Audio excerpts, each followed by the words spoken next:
Online classes अभ्यास 24 में मैं योगेंद्र पांडे आप सभी का एक बार पुनः हार्दिक स्वागत करता हूं। और आज जिस विषय पर हम चर्चा लेकर के आए हैं वो टॉपिक है the constitutional design class 9th, उसका थर्ड पार्ट है। इसके पहले हमने 2 पार्ट अपलोड किया है, आई थिंक आप देख चुके होंगे और शेयर भी किया होगा आपने, मुझे आशा ही नहीं बल्कि पूर्ण विश्वास है। तो देखते हैं कि हमको यहाँ पर किन किन टॉपिक्स पे डिस्कस करने हैं। पहला टॉपिक है necessity of the constitution, major function of the constitution, the Indian constitution भारतीय संविधान और द कॉन्स्टिट्यूएंट असेंबली। इन सब के विषय में हमको डिस्कस करना है। तो first of all, what is the constitution? Constitution is the written और orally rule and regulation follow by the nation's people। यानी संविधान एक रिटन और अनरिटन रूल रेगुलेशंस है जिसको किसी देश के नागरिक उसको फॉलो करते हैं। तो क्यों ज़रूरत है हमको संविधान की आवश्यकता क्यों पड़ती है, तो टॉपिक पे सीधे डिस्कस करते हैं। तो पहला है to form a democratic government and decide its function. सबसे पहले हमें एक लोकतांत्रिक सरकार के निर्माण और उसके कार्यों को डिसाइड करने के लिए हमको संविधान की ज़रूरत पड़ती है। दूसरी टॉपिक क्या है? To decide jurisdiction of the various organs of the government. यानी जो सरकार है उसके जो भिन्न भिन्न अंग हैं उसके कार्य क्षेत्र को, जुरिडिक्शन को डिसाइड करने के लिए हमको संविधान की ज़रूरत पड़ती है। तो भारतीय गवर्नमेंट के कौन कौन से अंग हैं? तो there are 3 organs of the government. Government के 3 अंग कौन कौन से हैं भाई, देख लीजिए यहीं पर। तो सबसे पहले तो आता है लेजिस्लेचर। क्या है? लेजिस्लेचर।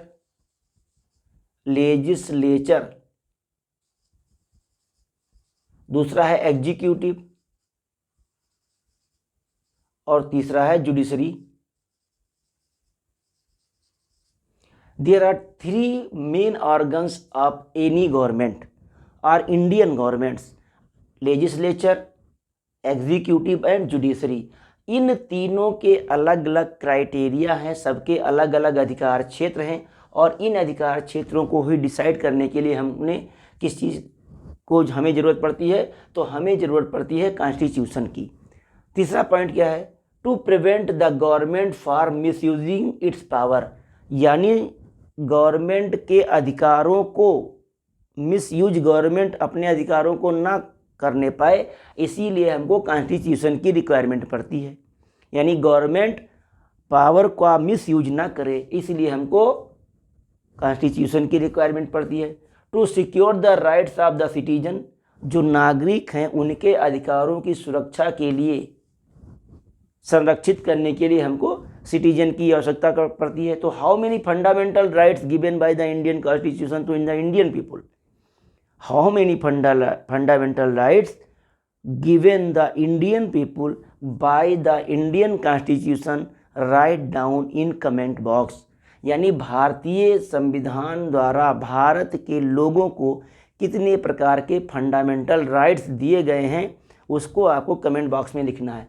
आइए देखते हैं दूसरा टॉपिक क्या है? Major function of the constitution. संविधान के मेन वर्क क्या है? Major function of the constitution क्या है, देखते हैं। Develop the necessary trust. क्या करना है? Develop the necessary trust and cooperation between people and living together. यानी देश में जो लोग रह रहे हैं उनके बीच में, उनके आपस में क्या करना है? ट्रस्ट डेवलप करना है। ट्रस्ट डेवलप करना है और सहयोगात्मक भावना को डेवलप करने का काम कौन करेगा? संविधान करेगा। यानी संविधान में ऐसी व्यवस्था की गई है कि किसी भी देश में रहने वाले लोगों के मध्य एक विश्वास और सहयोग की परंपरा डेवलप हो। दूसरा क्या है? Clarify how the government will be perform and who will have the right to take decision. Clarify how the government will be form, ये भी डिसाइड करना है, ये भी निश्चित करना है, क्लियर करना है, निर्धारित करना है, क्लेरिफाई करना है कि कैसे गवर्नमेंट परफॉर्म करेगी, वर्क अपना कैसे करेगी। And who will have the right to take decision, और किस प्रकार से वो निर्णयों को लेगी या कैसे निर्णयों को ग्रहण करेगी या कैसे भी डिसीजन वो फाइंड आउट करेगी। ये कौन डिसाइड करेगा? ये कॉन्स्टिट्यूशन डिसाइड करता है कि कैसे कोई गवर्नमेंट फॉर्म होती है और फिर वो किस प्रकार से अपने डिसीजन को एडॉप्ट करती है। तीसरा क्या है? To limit the rights of government and explaining the right of the citizen. To limit the rights of the government, संविधान बताता है कि गवर्नमेंट की लिमिट्स क्या हैं, गवर्नमेंट के अधिकार के लिमिट क्या हैं, कि गवर्नमेंट किस लिमिट तक ही अपने अधिकारों का प्रयोग कर सकती है। And explaining the right of the citizens, और जो लोगों के अधिकार हैं उसकी भी व्याख्या कौन करता है? तो उसकी भी व्याख्या संविधान करता है। To aspiration of the people for the formation of a good society, संविधान ये आकांक्षा रखता है, संविधान की आकांक्षा होती है, संविधान की अभिलाषा होती है, संविधान के माध्यम से हम ये आशा रखते हैं कि क्या करना है? People for the formation of the good society, की जो लोग हैं एक स्वस्थ समाज का निर्माण करेंगे। ये किसकी अभिलाषा होती है? एक संविधान की आकांक्षा होती है, संविधान की चाह होती है, संविधान की आशा होती है कि जो देश के लोग हैं, समाज के लोग हैं, वो एक स्वस्थ समाज का निर्माण करेंगे। तीसरा क्या है? द इंडियन कॉन्स्टिट्यूशन, अब भारतीय संविधान के निर्माण के लिए कौन कौन सी दशाएं लागू थीं? तो सबसे पहले कैबिनेट मिशन प्लान 1946 में जब इंडिया आया तो उसी के बेस पर भारतीय संविधान का निर्माण शुरू किया गया। Cabinet mission plan 1946। देखते हैं, making a constitution for a large and diverse country India was not easy. एक विषमता भरे भिन्न भिन्न जाति धर्म के लोग जहाँ रहते हों उनके लिए एक संविधान का निर्माण करना भारत के लिए एक कठिन काम था। ठीक है भाई। अब इसके पहले संविधान की एक व्यवस्था बर्कनहेड ने कहा था 1928 में जब साइमन कमीशन इंडिया आया तो बर्कनहेड लोगों ने साइमन कमीशन का विरोध किया। तो साइमन कमीशन ने कहा कि भाई देखिए, या तो आप लोग कोई एक ऐसा संविधान बना के हमारे सामने प्रस्तुत करें जो हिंदू और मुसलमान दोनों लोगों को बराबर मान्य हो, या मैं जो संविधान बनाऊंगा वो आपको मानना पड़ेगा। तो बर्कनहेड ने एक टारगेट दे दिया भारतीय लोगों को। तो भारतीय लोगों में पंडित जवाहरलाल नेहरू और अन्य 8 कांग्रेसी नेताओं ने मिल करके एक संविधान का निर्माण किया गया 1928 में, जिसे कहा गया नेहरू रिपोर्ट। जिसे क्या कहा गया? नेहरू रिपोर्ट कहा गया। ये नेहरू रिपोर्ट भारतीय संविधान का बेस है, आधार बना। 1946 में जब कॉन्स्टिट्यूएंट असेंबली का इलेक्शन हुआ तो जब संविधान का निर्माण शुरू हुआ तो ये जो नेहरू रिपोर्ट थी 1928 की, ये हमारे संविधान का बेस बना, आधार बना। क्लियर हुई बात? कांग्रेस सेशन इन कराची, एक घटना और घटी। 1931 में कांग्रेस का अधिवेशन हुआ कराची में। 1931 में कांग्रेस का अधिवेशन कहाँ हुआ? कराची में हुआ। वहाँ पर भारतीय संविधान के विषय में एक प्रस्ताव रखा गया और उस प्रस्ताव को वहाँ से पास आउट कर दिया गया। कहाँ पे? कराची में। Congress session in Karachi 1931, a proposal put forward independent India would be like. हमने एक ऐसा प्रस्ताव प्रस्तुत किया, कराची अधिवेशन में एक ऐसा प्रस्ताव प्रस्तुत किया गया जो स्वतंत्र भारत के लिए संविधान का निर्माण करेगा, जो भारतीयों को पसंद आएगा। ऐसे संविधान का निर्माण करने के लिए कराची अधिवेशन 1931 में एक प्रस्ताव रखा गया। किसके द्वारा? कांग्रेस के द्वारा। कहाँ पर? कराची में 1931 में। आगे क्या हुआ? The constitution of independent India also take about universal adult franchise. भारत का संविधान किस पे बेस्ड होगा?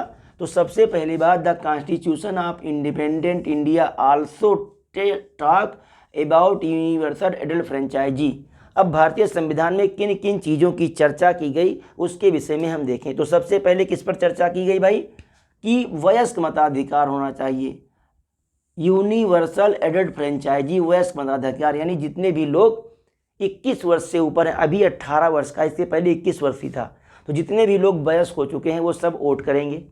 राइट टू फ्रीडम, सबको स्वतंत्रता का अधिकार होगा। इक्वलिटी, समानता and right of the minorities, और जो अल्पसंख्यक हैं उनके भी अपने राइट्स होंगे।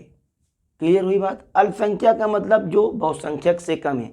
जैसे इंडिया में जो माइनॉरिटीज़ हैं, मैं उनके नाम आपको बता दूं कि there are some types of minorities lived in India like Muslim, Sikh, Jain, Parsi, ईसाई, Buddhist, there are some minorities people live in India. In this way the foundation of Indian Constitution was laid down. और इस प्रकार भारतीय संविधान का निर्धारण किया गया कि हम किन किन बेस पर भारतीय संविधान को बनाएंगे, निर्धारित करेंगे। वो ये था, क्या क्या था? यूनिवर्सल एडल्ट फ्रेंचाइजी होगी, राइट टू फ्रीडम होगा, स्वतंत्रता का अधिकार, वयस्क मताधिकार, समानता होगी, एंड राइट टू माइनॉरिटीज़। किस आर्टिकल में आप कमेंट बॉक्स में लिखेंगे वो कौन सी इंडियन कॉन्स्टिट्यूशन की आर्टिकल है जिसमें इक्वलिटी को डिफाइन किया गया है। कॉन्स्टिट्यूशन, इंडियन कॉन्स्टिट्यूशन की कौन सी आर्टिकल है जिसमें हमने क्या किया है, इक्वलिटी को डिफाइन किया है, वो आप कमेंट बॉक्स में लिखेंगे। In this way the foundation of Indian constitution was laid down. इस प्रकार इन आधारों पर भारतीय संविधान का निर्माण प्रारंभ किया गया। Indian government act 1935 was the blueprint of the Indian constitution.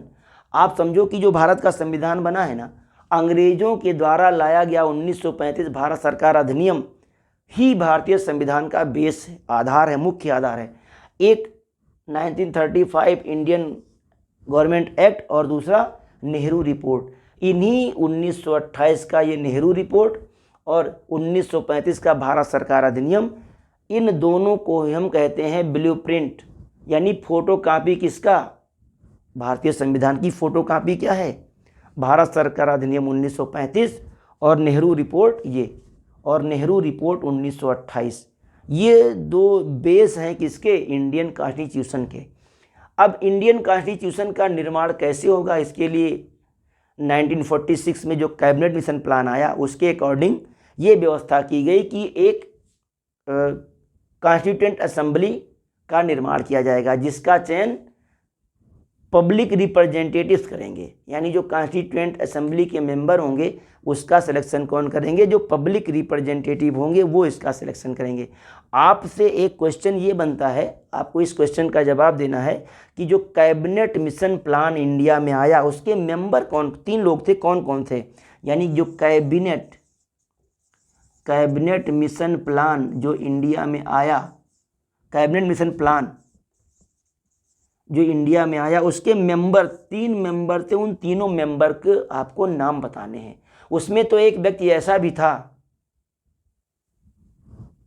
उसमें उन तीनों व्यक्तियों के नाम बताने हैं, बस और कुछ नहीं बताना है। वो ऐसा वैसा कुछ नहीं, उन 3 व्यक्तियों के आपको नाम बताने हैं जो कैबिनेट मिशन प्लान के साथ भारत आए थे, जिसके आधार पर कॉन्स्टिट्यूएंट असेंबली का निर्माण शुरू हुआ 1946 में।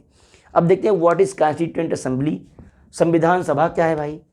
The assembly of elected public representatives. Assembly एक ऐसी असेंबली का सिलेक्शन होगा या इलेक्शन होगा जिसको कौन चुनेगा? पब्लिक रिप्रेजेंटेटिव्स उसको इलेक्ट करेंगे। एक सभा चुनी जाएगी जिसको कौन चुनेगा? जो पब्लिक रिप्रेजेंटेटिव्स होंगे। व्हिच वर्क टू राइट, जो क्या काम करेगी? The huge document called the constitution, जो संविधान लिखने का काम किया। और उस संविधान क्या था? जो ह्यूज डॉक्यूमेंट लिखा उसी को क्या कहा गया? संविधान कहा गया। इज कॉल्ड कॉन्स्टिट्यूएंट असेंबली, और जिसने इस संविधान को लिखा, भारतीय संविधान को लिखा, उसे कॉन्स्टिट्यूएंट असेंबली कहा गया। तो कुछ क्लियरिटी आई होगी। एक बार मैं फिर से आपको कॉन्स्टिट्यूएंट असेंबली के विषय में बता दूं कि क्या है। The assembly of elected Republic representatives, ऐसी असेंबली को इलेक्ट किया गया किसके द्वारा? पब्लिक रिप्रेजेंटेटिव्स के द्वारा एक असेंबली को इलेक्ट किया गया, चुना गया। Which work to write the huge document called the constitution, जिसने एक बड़े से लेख को लिखा, एक पोथा लिखा, पोथी लिखा, जिसको क्या कहा गया? संविधान कहा गया, कॉन्स्टिट्यूशन कहा गया। और जो संस्था ने कॉन्स्टिट्यूशन लिखा, संविधान लिखा, उसी संस्था को क्या कहा गया? कॉन्स्टिट्यूएंट असेंबली कहा गया। क्लियर? तो ये एक छोटा सा टॉपिक रहा जिस पर हमने डिस्कस किया। इसके बाद एक टॉपिक और इस पर आएगा। तो मैं आपसे इतना कहना चाहूँगा कि जितने भी टॉपिक्स आप देखें उसके नोट्स प्रिपेयर करें और उसको बार बार पढ़ने की कोशिश करें। वीडियो आप एक बार देख लेंगे, भूल जाएंगे, लेकिन वीडियो देखने के साथ साथ आपको लिखना भी है ना। जिस दिन आपकी उंगली पे गट्ठे बन जाएंगे, हार्ड यहाँ पर एक स्पॉट बन जाएगा, समझ लीजिएगा कि आप सही डायरेक्शन में जा रहे हैं, अपने अध्ययन में सही डायरेक्शन में आ रहे हैं।